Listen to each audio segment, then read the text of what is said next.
Hello, it's Andrea, and we are back this week with the second half of my conversation with writer and hoax hunter Taryn Wright. If you haven't listened to part 1 yet, please go listen to that first. Last week we talked about how Taryn got into hoax hunting and delved into the Warrior Eli saga, which is a story that she broke, and today we are getting into how this whole thing snowballed for her and having a broader discussion about how our online lives, both real and fake, have evolved since the 2010s. I will have updates on season 7, as well as a launch date for you very soon. And in the meantime, if you need more Nobody Should Believe Me in your life, you can subscribe on Apple Podcasts or Patreon, where you can find a ton of bonus content, including our discussion about a big digital hoax story from last year, the Kendra Licari saga. As always, thank you for listening. Now here's the rest of my conversation with Taryn Wright.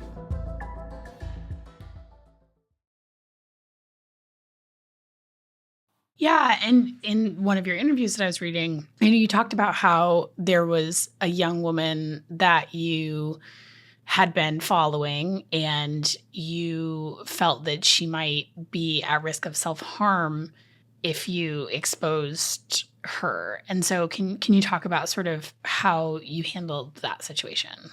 That was right near Christmas, and we were looking, it was definitely something, I can't remember the actual details of the hoax. I ended up obviously not writing about it. But, we found her real Facebook, and we found a real blog that she was writing on. All of a sudden, the blog, as we were looking at it, and I was kind of getting ready to write about it, the blog turned really dark, and she was talking about self-harm and suicidal ideation. So I called the police in the city that she lived in and ended up having her committed for 72 hours or 48 hours or whatever it is. And then ended up never writing about it. But again, I certainly never thought on Mother's Day when I ran into this whole thing that would be. Altogether, I had 4 people hospitalized for psychological holds.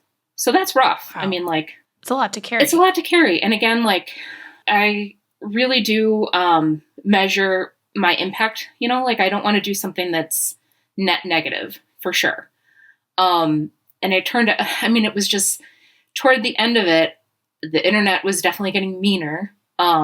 People were, I feel in a way, a little bit responsible because all these Reddit groups and stuff popped up that were this person has a child with cancer, but they asked for too many toys. They asked for puzzles and. Oh yeah. Can you talk about that? Because Sure. I think this is a really interesting piece because, especially, for us, because these are just issues that we constantly struggle with. And, we're always weighing that, on balance, is this the right thing to do? Right. And I think, obviously in our case, we're talking about people with real children that Absolutely. are really harming. And so that is obviously a very strong sort of moral imperative to expose it because Definitely. that is, especially because it can be very hard to get anyone to intervene in these situations. And so just at least having that person's name out there, provides some measure of protection and kind of eyes on the child. And that's kind of our ethos on the show. But even with that,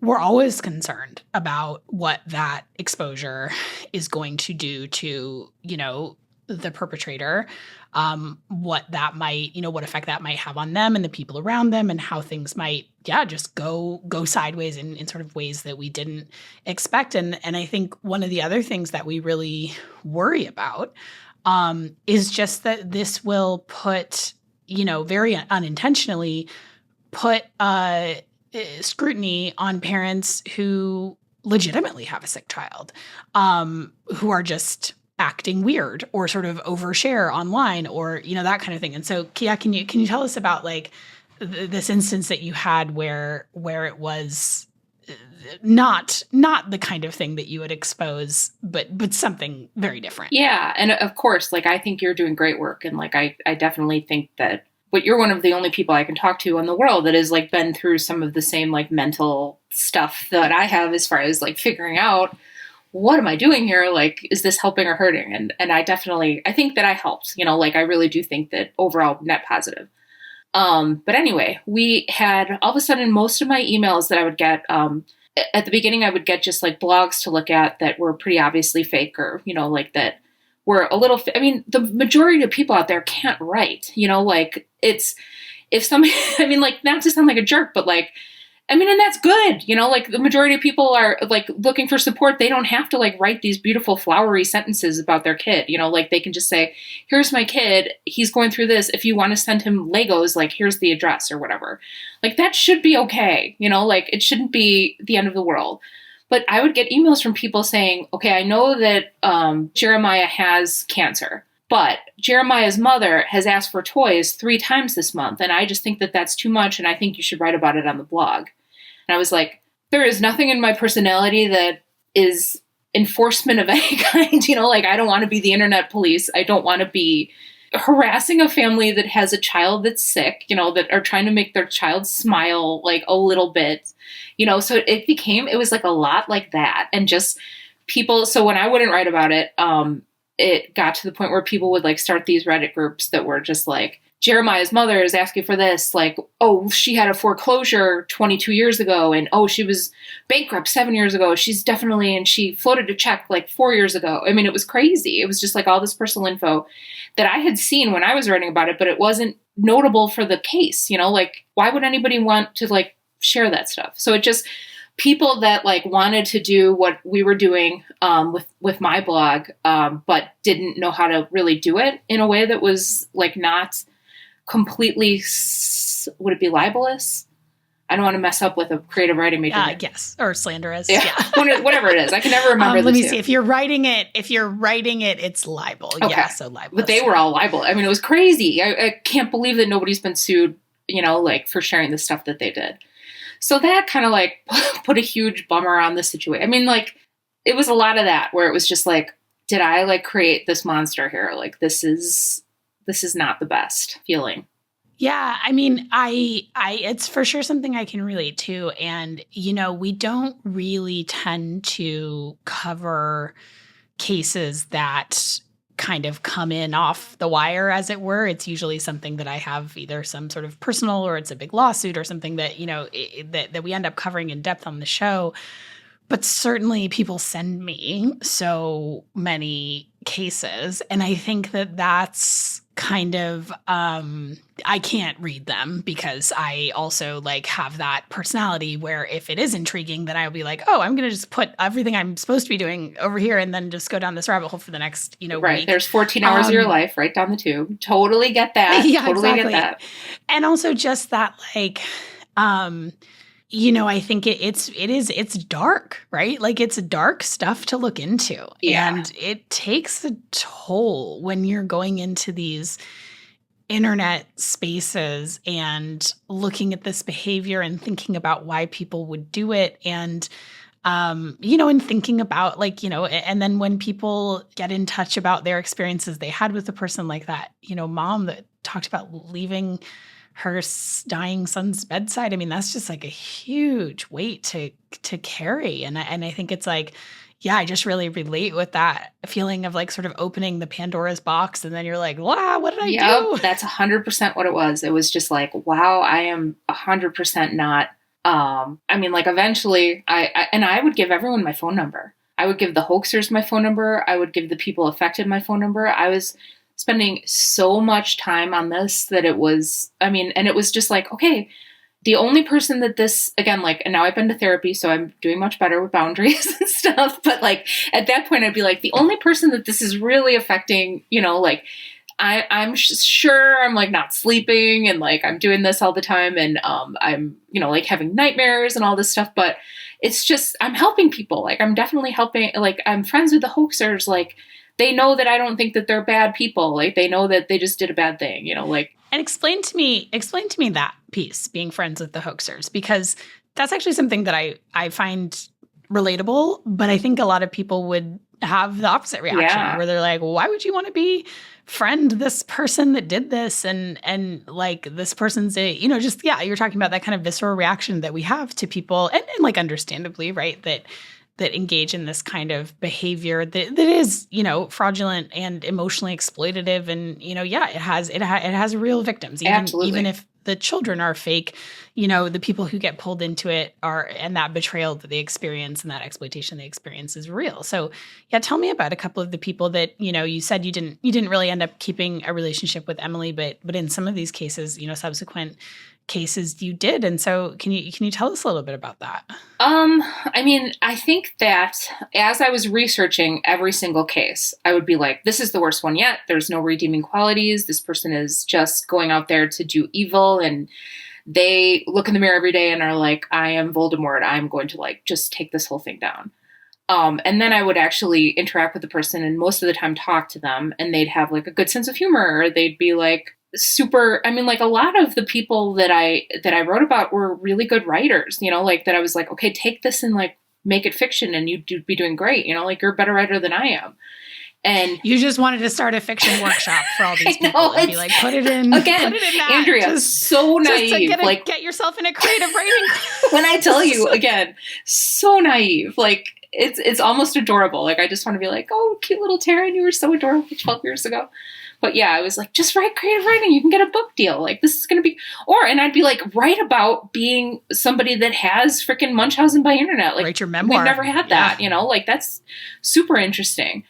But there'd be something like somebody have a good sense of humor. I wrote about a teenager, and I ended up deleting it off the blog, for different reasons. But like I wrote about her, and it was up for several years. I took it down later, but, she and I are still really close friends. And I've like followed her life, you know, like, and we've met each other in person, and it's just, nothing is black and white. People do rotten, terrible things. Like I'm sure, you know, like the worst people on earth have friends, that don't agree with everything they say, but they are supporting, you know, like, but that is a super controversial thing. And I think that was part of the reason that my Facebook group kind of collapsed, is because a lot of people had a hard time with the fact that I wouldn't kind of villainize the people. What's your experience with it? I'm curious, what do you think? Yeah, I mean, that's something that is very relatable to me. And my experience with it has been similar to yours in some ways, except that I think I started off seeing my sister, you know, was my N of one case, right? And so, like, of course I saw her as a human being primarily. And that was more of a journey of sort of like separating the person that I sort of thought I knew, you know, from her later actions and sort of who she became, and really having to like face down what she was capable of. And I think as I've looked at so many subsequent cases, you know, usually I do, I will say usually even, and obviously these are like very extreme, you know, these are people who have done really horrible things to children. Absolutely. If anybody who ends up on my show has taken it to an extreme. Not every Munchausen case is as extreme as the ones that are on my show, but certainly the ones who've been involved in like the criminal justice system, and, you know, which is usually the ones we're covering. Those people have taken it quite far. They've done things like poison their children, smother their children, in some cases killed their children. And it's a hard thing to see the humanity in people that do things like that. And I think it's really important, because I think if we ever want to understand how to protect children from it, then we need to understand why human beings do those things. Yeah. And need to recognize that it's sort of on a spectrum of human behavior that maybe we would not like to acknowledge exists. Because I think it's much more comforting to say, that person's a monster, I'm a regular human being, etc. And as I have gotten to sort of know, you know, each of the perpetrators that I've covered, I'll always kind of have this interesting moment where I see sort of a flash of humanity come through. Some story about them, some story that one of their family members told me of, some memory of them.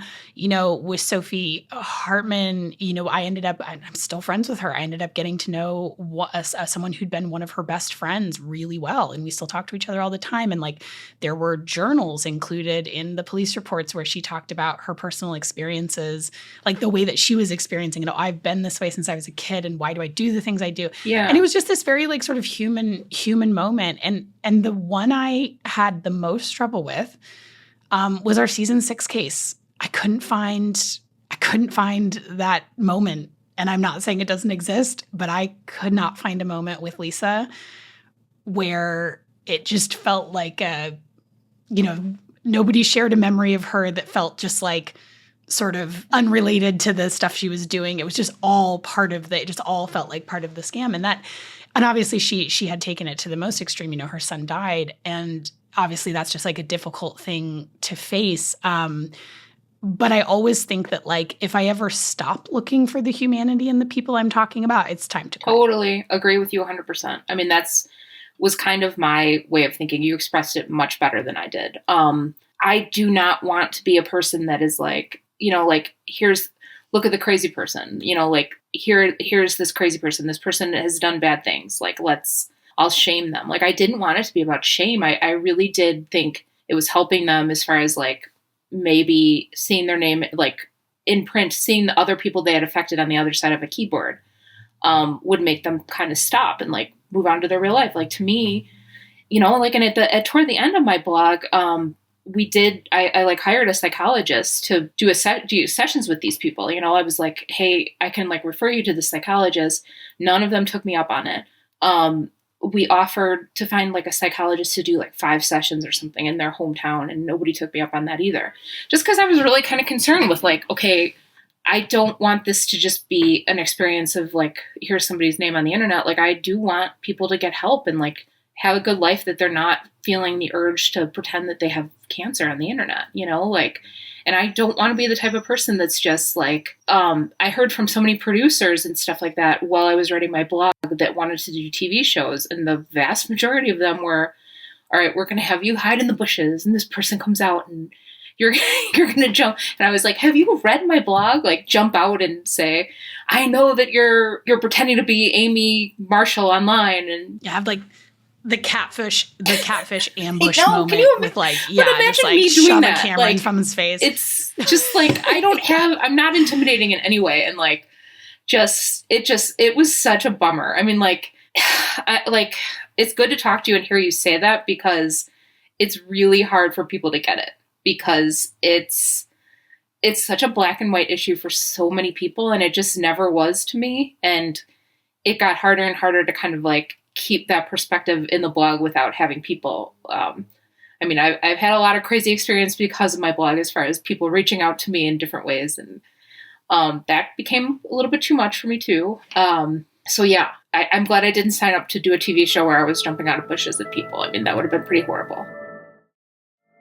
And I'll tell you why this has been such an evolving project. And, starting off talking about my own personal experience and then interviewing Hope Ybarra, who is such a sort of, kind of a proxy, really, like for my sister, because she was so similar and had, sort of felt similar in all these ways. And I went in with the same thing, right, where I was like, oh, like, I'm going to learn all of this and then maybe I'll be able to help my sister. Yep. And at my end of my conversation with Hope, where, she was really doing this whole, this is the first season, it's the finale, and she's doing this whole song and dance about, I'm so remorseful. And she went to prison for 10 years. So it was like, there wasn't a question about what she'd done.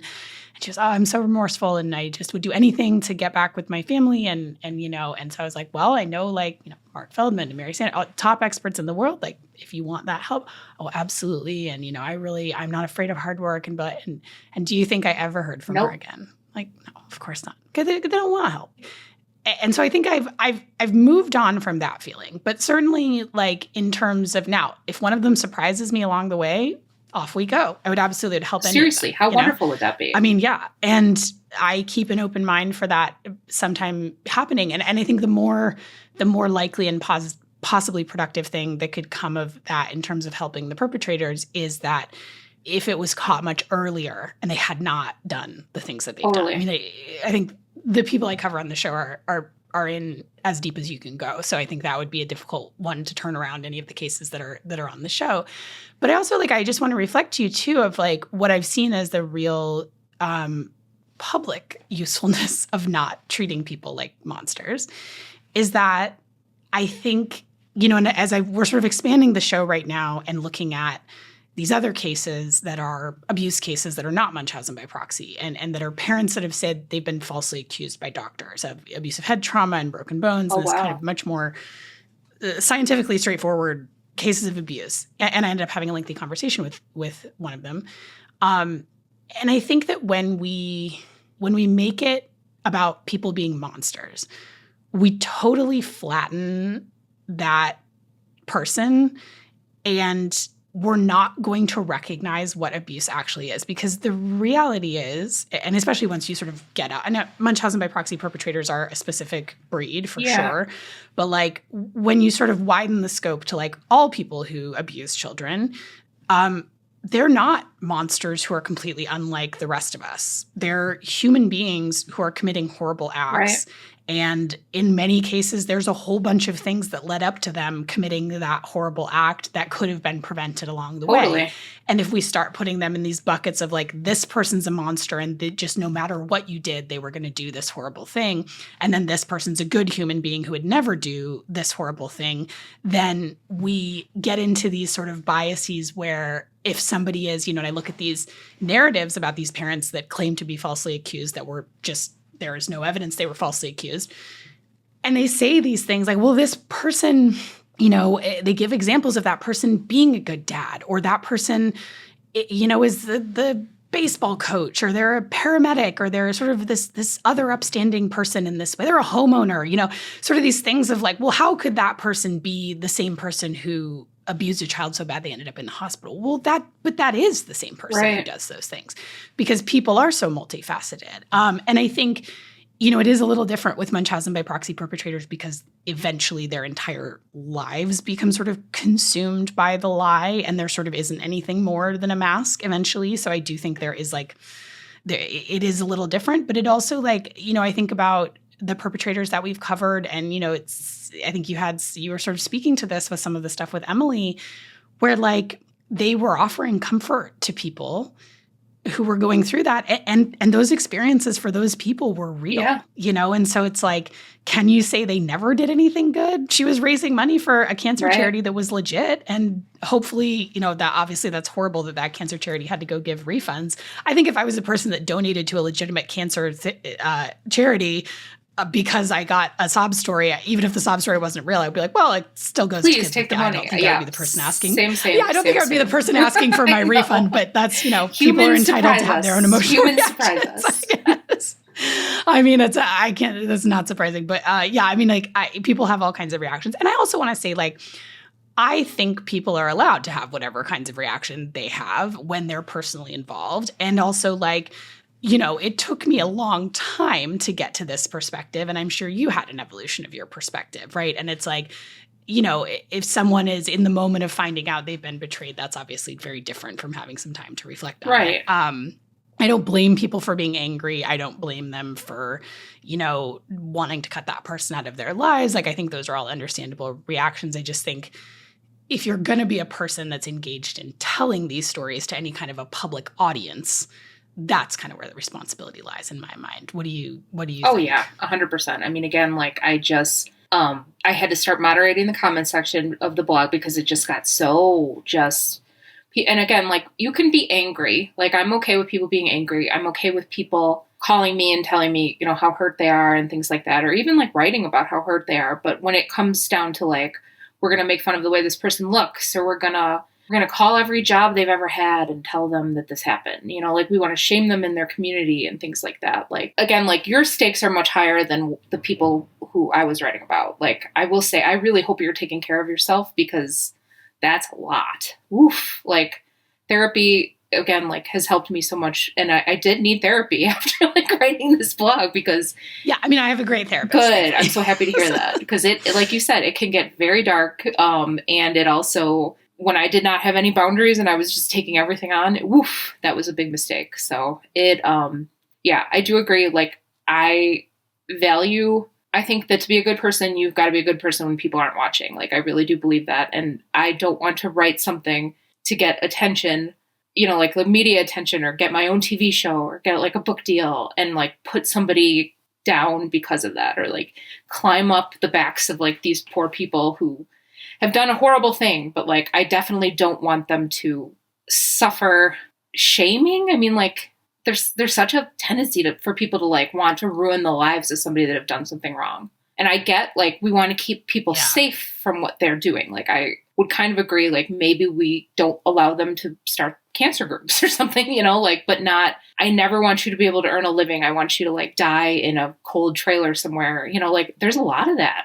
Yeah. Well, and I think we've sort of been, in true crime spaces where I think both of our work sort of resides, perhaps uneasily. Um, there is this sort of like narrative arc that people want, which is the Law and Order narrative arc, Yeah. where it ends with a gavel and that person is punished, and that it's, and I think about that so much, and it's not really any kind of a solution. And frankly, like even the people that I look at who have done the worst things that most people could never possibly imagine, right?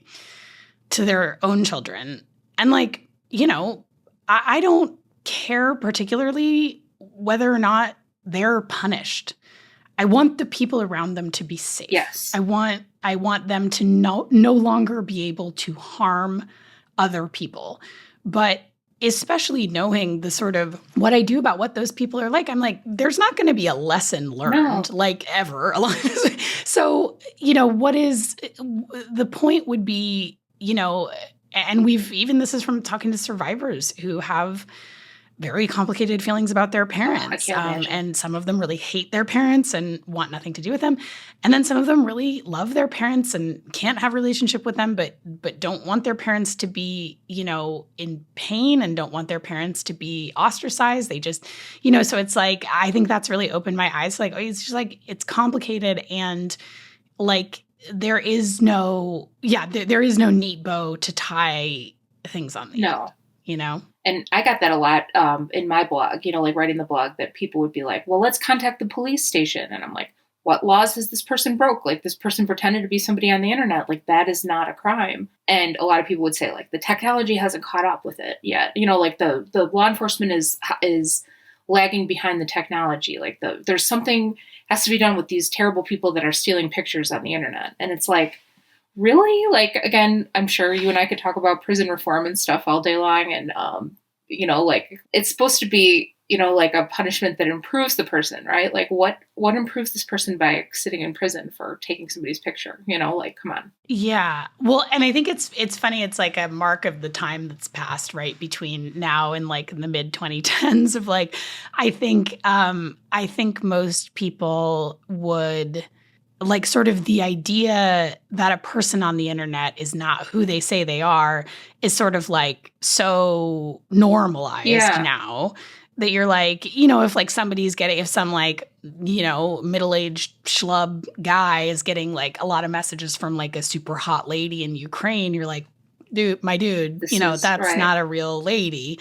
And that might not even, now it's like, that might not even be a picture of a real human. That might not be a pilfered picture. That might be an AI created picture. So I wonder, like, as a person who's been, online, and this was, it's like, I mean, I am almost sort of nostalgic for the WordPress, the blog spot, the, that era of the internet, the mommy blogger.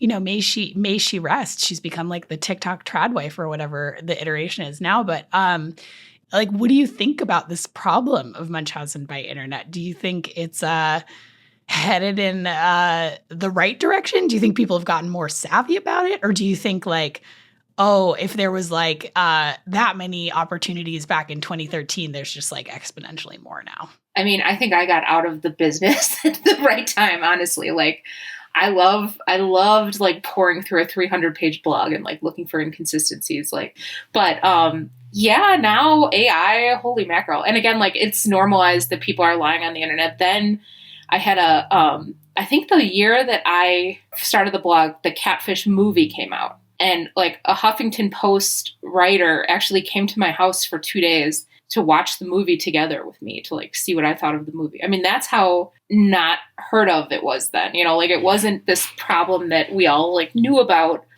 It was pretty new. And now, I mean, like for a while I thought, okay, everything's video, like it's going to be harder for people to fake stuff. But I had hoaxers that shaved their heads. I had hoaxers that bought medical equipment and wheelchairs online and snuck into an ER and like took pictures of themselves with like a vitals machine. I mean, there's all sorts of things people will do to get attention, and because of their sickness or because of whatever. I don't think it's going away. I mean, it doesn't seem to have gone away. I'm still weirdly like, I don't read them, like you said, like sets me into a wormhole that I don't want to get into. But for a while after I closed the blog, I can't even remember the year I closed it, but I just stopped updating. But I would still do the same work, you know, like I would kind of like work on hoaxes with like a group of 5 people, and we'd sort of like deal with things internally and like email the person and be like, hey, please stop doing this. You know, it got to the point with my blog that anytime I posted anything, it would be like a Nightline story, which is too much pressure for me. And also like, that's a freaking like Nightline would literally pick it up. Like Nightline would be like, okay, could we have you on again to like talk about this? And I'm like, how much can we talk about that? I mean, like, again, like I know that it's I shouldn't say that as I'm appearing on a podcast right now talking about it, but like, it just became a lot of pressure. And also I was like, okay, it's one thing if I'm like writing about these people and it just stays on a WordPress blog and like people pass it around Facebook. It's another if I write about it and it's like on Gawker and stuff, you know, like it's crazy. Gawker, like RIP. RIP. Gosh, good times on Gawker for a while. No, I miss Gawker. Me too, man. Katie Weaver. I read it every day in my 20s when I lived in New York. The best. Katie Weaver's still writing, so that's a good thing. I freaking love her. She's the best. Yeah, honestly, so much good talent. Right? On Gawker and Jezebel at that seriously, era. New York Times. Gia Tolentino. Seriously, Gawker was incredible. I wish I had like actually, you know, like been born around the time where we were born at the very worst time to be journalists, you and me. I'm just a tiny bit older, but like journalism had collapsed like the year I graduated from college. So, I'm sorry, what was the question? I have total ADD. Can you tell? Oh, no, I don't. No, we were just kind of talking about like how the internet has changed. And yeah, it does. I mean, it's so funny to think about like the Catfish movie that then obviously spawned this franchise. And I think if we're talking about ethical presentations of people who are pretending to be someone online, Catfish, Neve Schulman, maybe not a shining example. No, we were on 2020 together, weirdly.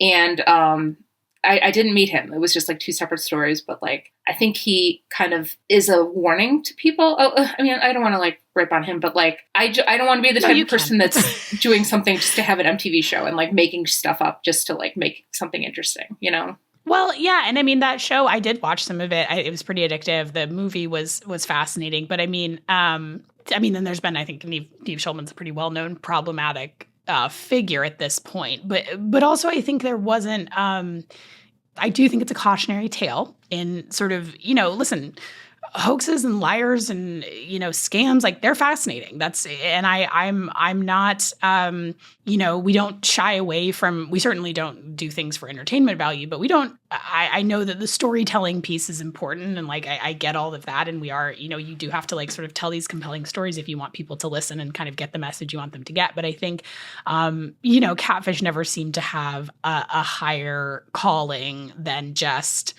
let's find this loser in their, you know, basement who's pretending to be someone that they're not. And I think, you know, in retrospect, a lot of those people were going through something that had they been presented differently, probably would seem a lot more sympathetic, either mental health issues or, you know, gender dysphoria issues, or, I mean, all kinds of things that just were not handled, you know, maybe not best handled by a sort of cackling frat boy approach to. No, I mean, what could go wrong with that? Sticking a camera into someone's face. What could go wrong? I just, again, have to like hope that so much of it is just made up for TV. Like, I haven't watched it since maybe the first season, but, yeah, it's not my thing. You got to have integrity with what you're doing, especially like with these topics that are, you know, like very sensitive and stuff like that. And I don't think I could sleep at night if I was just like producing stuff just to get like clicks, or like producing stuff just to get whatever. Are there ads on blog? I mean, I don't even know. I'm so not on, like I really did like kind of withdraw from internet stuff after the blog, just because it was a lot. We filmed a pilot with Lifetime, and they had agreed that anybody that we like wrote about or talked about, I guess it would get mental health treatment for like 2 years or something. I mean, it really was going to be like super well done. And then they ended up changing their president, and they went along. And now I'm like, God, that was so wonderful. I cannot even imagine if I was like doing a TV show with the pressure to kind of like keep everything. I mean, it just would not work with a topic like this. Like, it has to be done in a sensitive way. And like, it has to be done in a way that it's not going to ruin the lives of the people that you're writing about in ways that you can't even think of, you know? Like, I had a hard time finding a job after my blog. Like, that's the ironic part. Like, people would Google me and think that I was like a industrial spy or something, like that I was just like starting a blog to like write about their copywriting department or something. But it, like it's a monkey's paw situation. Like, you don't know what you're wishing for. That's all really true. Fortunately, this is my full-time job now. Oh, so cool. Because I don't know how hireable I would be with my Google results these days. Agreed. Yeah, I mean, no, this has all been so interesting. I mean, I think the sort of last piece I wanted to ask you about is I just think like, in addition to sort of our understanding about how much people can fake online, which I think has evolved a lot. I think our understanding of what attention gives us, because, you were saying like the cases where people are just scamming, or it's like, oh, they faked cancer so that they could raise $20,000. Like, that's not that interesting. I think most people understand that, like, and honestly, it's like, it also crosses over with these things where it's like, I think about, into getting like, if someone has a legitimate illness or has a kid that's ill and they're acting just kind of like weird online or performative online, I'm like, well, unfortunately we live in hell, and sometimes people have to go perform their pain so that they can raise money to pay for their, I never even thought about that, but that has all horrible. Oh God. It's like, I don't know. It's like, yeah, where to sort of draw the lines. And you're just like, well, yeah, like people are desperate because they can't pay the medical bills. I don't know. Like, well, I'm not going to criticize them for being a little weird. But you also like, so we were sort of talking about, I think that where it becomes more interesting and sort of a bigger question mark is like when people are doing it in the absence of any material gain. And that's obviously where, enter Dr. Mark Feldman, right? And I think like people's understanding of why someone would do something outrageous just for attention has really shifted, because I think like pre-influencer, and yeah, okay, like I guess there's an idea too that you could become an influencer, a podcaster or whatever, and make a lot of money. But I think most people understand that that's very, very unlikely, right? I mean, like the percentage of people that are making their money in the, translating attention for money, is small. So it's like, I think our understanding has evolved on like attention being its own kind of currency, especially in this sort of like isolated post-pandemic world where everyone's like, I just think it's like the idea of having a life online is so different than it was in 2013. I mean, what do you think about that? Like, how are we living our lives online differently? And like, how do we understand the currency of attention maybe differently than we did back in ye old Gawker Blogspot era? That is something I've never thought about, as far as, I mean, like literally so much has been studied as far as, the dopamine hit you get from Instagram. I see it with people, family members, that don't ever put their phone down if they post on Instagram. They're just like constantly refreshing to see likes and stuff. And it does affect your brain. Yeah, I wonder if that kind of does. I mean, like there was nothing like that, like in, like I think I had a smartphone, but I definitely wasn't like using Instagram or Facebook on my phone at that point. Yeah, I would say that is like such a valid point that now like kind of everybody is posting their entire lives online. And it's strange to me. I think it's strange once you kind of get out of it for a while. Like I didn't have Instagram for 2 years or something, and now I have it, but just like family.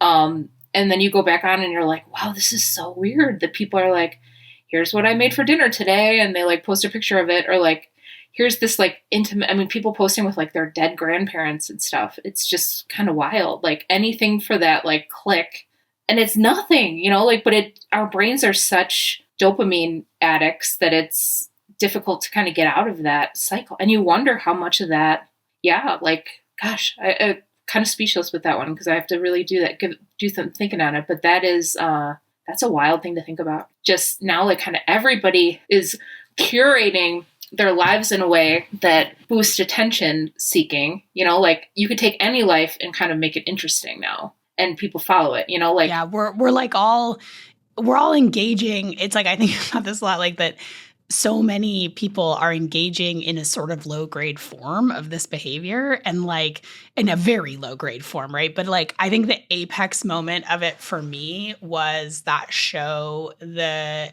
Secret Lives of Mormon Wives, where you had the mom talk, the Whitney mom talk lady, who's, I don't know if you watched that show at all. I watched the first season, but like, so they have this mom talk. So it's a bunch of like hot, super young moms in Mormon, like in Utah, and they all do, I don't know, TikTok things. I only met them via the show. And one of them was really under fire for doing a TikTok of herself dancing with her baby in the background in the NICU when her baby had RSV. I remember when that was. And she was not... There's no like hint of her being an abuser or anything like that. But obviously this is just like a bad look, to be like doing TikTok dances in the like next to your baby and the thing. And it's just like, and I was like, oh, something has crossed over. Like something has broken through where it's like, yeah, it's like she's doing a version of a sort of munchy behavior. Yeah. By using a medical crisis to get attention and sympathy, because she knows that like that's why she's sharing it, presumably.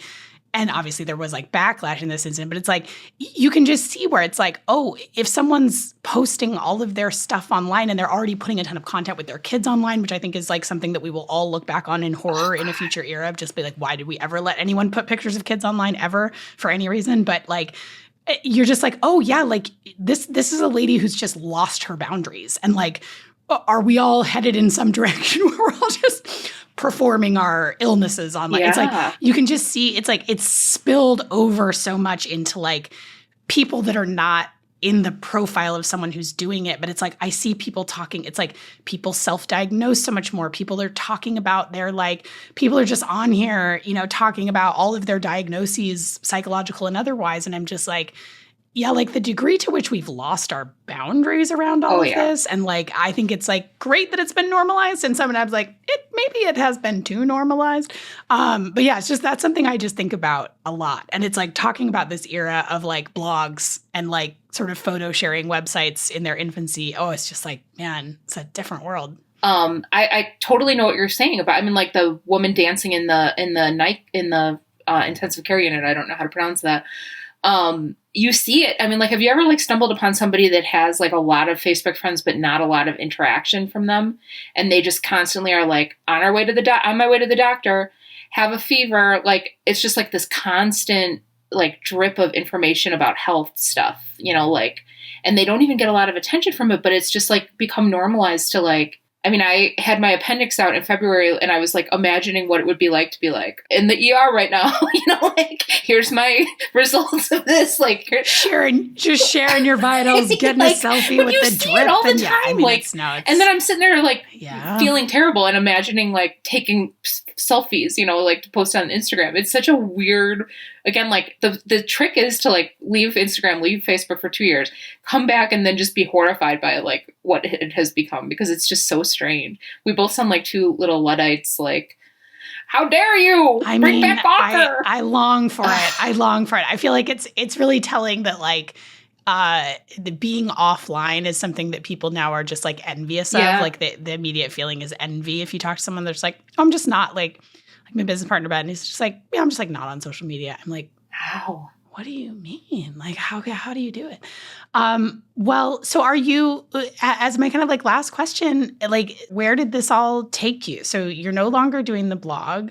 Are you doing any kind of hoax hunting, or is this just like, have you hung up your sword, or where's your hoax hunting life these days? I can say, I mean, yeah, I'm done. I have no desire. Every once in a while, like, I'll be like, I'll like come upon something that's kind of interesting and I'll be like, should I write about this? And I'm like, no, it's just, it just was too much psychologically. And like, again, the filming the pilot, then the pilot didn't work. And then like having to tell people that I knew, like, oh, I'm so upset because my pilot didn't get picked up. Like, what the hell am I talking about? Like, that's an insane sentence coming from, south side of Chicago, English major Taryn. I have written a memoir, and I'm working on the second draft of that. So I'm hoping to like shop that. And it does involve hoax hunting a little bit. I'm done hoax hunting. I just got laid off in September. So if anybody knows any good copywriting jobs, just say the word. I was the head of copywriting for a terrible coupon website that I'll tell you after we get off of. Talk about using my talents. I think I'm done. Like I definitely appreciate you and people that are like doing this in the right way. But I think that I've said my piece on it pretty much, and I'm ready to kind of move on from dealing with crazy people on both sides of the issue. And there definitely are a lot on both sides. Yeah. Well, is there anything that you wish I had asked you that we did not ask you? I mean, one interesting thing is Dr. Feldman told me, I mean, this was 15 years ago, so maybe things change, but he told me that the people that are doing Munchausen by internet, if they didn't have internet, they would be doing Munchausen by proxy or Munchausen themselves, which I think is kind of interesting because I guess what do you think about that? Yeah, I mean, I think there's a possibility to that. I mean, and we've really moved away in the space of talking about child abuse. We've really, including Mark, we've really moved away from describing Munchausen by proxy as a psychological disorder because that just really creates a lot of confusion. And people then start to understand it as something that a psychologist could diagnose when they really can't. They can't by evaluating a person. They would have to be able to see all the records that would do what Mark does essentially when he reviews cases. And that has just, describing it that way has taken a lot of the focus off of the child who's being harmed and away from the fact that it is a crime that's being committed by a person who understands right from wrong. So we still talk about it in a psychological context, but I think when it's harm to a child, like you really have to look at it in these other sort of child welfare contexts. Absolutely. But with that said, we certainly understand that it is a deeply compulsive behavior. And when you look at these cases over time and sort of where these behaviors start, often, as teenagers, right, if not younger, it seems like it needs a place to go. And so and it will sort of move, we've sort of you see it move on. It's like mothers will move on to a younger child if a younger child's born. If their children are on the house, they start perpetrating on themselves again, or they start perpetrating on an older parent or someone they're caretaking for. So it really does feel like it needs to have an outlet. So I think that is sort of like an uncomfortable question to sit with. It's like, yes, it's bad, right? We all recognize the harm that comes from people perpetrating these kinds of, fraudulent behaviors online and that can be sort of exploitative. And is that a better place for it than in the real world? And also, obviously, a lot of people that are doing it in the real world also do it a lot online. Right. So it's like, it's not necessarily an either or thing, but yeah, I think it speaks to the question of like, what do we do with people who engage in these behaviors? Because certainly not all of them will physically harm another person, but it is harmful. And the vast majority of people do not want help. Right. That's the most frustrating part. Yeah, they're not willing to acknowledge the behavior. They're not willing to take full accountability, and they don't want help. They want to be allowed to continue the behaviors. And, that's something that I've had some uncomfortable, if you want to talk about sort of like groups of people that have coalesced around the issue, it's, as you can imagine, there are survivors that engage in some behaviors that they've learned, and it's very complicated. Gosh, it's very complicated. I'm glad you're taking good care of yourself. Now I'm going to worry about you. Yeah. No, don't worry about me. Did you ever think of going back? I have a great therapist. I have a great team. Mariah and I do heavy lifting at the gym. That helps us work through I love our it. Rage. That's amazing. Yeah, you need something, honestly. Yeah. Like it eats away at you, but I'm glad you're taking care. Did you ever think of going back and getting some kind of psychology degree or anything? Not at the moment, just because I'm so busy with the show. Yeah. But I certainly I'm very interested in it, and it is really fascinating. I love talking to our psychologist colleagues. Same. Well, Taryn, thank you so much. Thank you so much for being with us and for sharing this story and just like your fascinating work that you did on this. Thank you for having me, and thank you for the work that you're doing. It's so important. And take care of yourself. Appreciate it. That goes for everyone out there. Nobody Should Believe Me is produced and hosted by me, Andrea Dunlop. Our editor is Greta Stromquist, and our senior producer is Mariah Gossett. Administrative support from Nola Carmouche.